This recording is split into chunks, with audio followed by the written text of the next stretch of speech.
పీలేరు నుంచి మాకు ఇవాళ ఒక 100 జామ మొక్కలు కావాలని ఆర్డర్ వచ్చింది. ఇగో ఈ విధంగా మేము ప్యాక్ చేస్తున్నాం చూడండి. ఈ రోజు ఇట్లా మేము ఇవాళ ఎట్లా ప్యాక్ చేస్తామో మొత్తం చూపిస్తాం మీకు. ఇగో ఇది జామ మొక్క, తైవాన్ జామ చూడండి. ఎంటీ బాక్స్ లో మేము ఇట్లా ప్యాక్ చేస్తా ఉంటాం.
ఒకటి ఎక్కువ వేద్దాం, ఆగండి.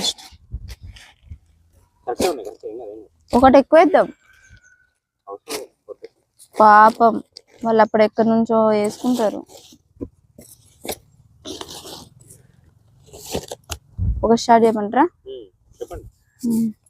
ఓకే, ఇవాళ ఇగో మేము 50 పెట్టినాం. బాక్స్కి వచ్చి ఒక 50 జామ మొక్కలు పడతాయి. ఇగో 50 జామ మొక్కలు పెట్టినాం. ఇగో మూసెత్తన్నాం, ప్లాస్టర్ కూడా వేస్తాం ఈ విధంగా.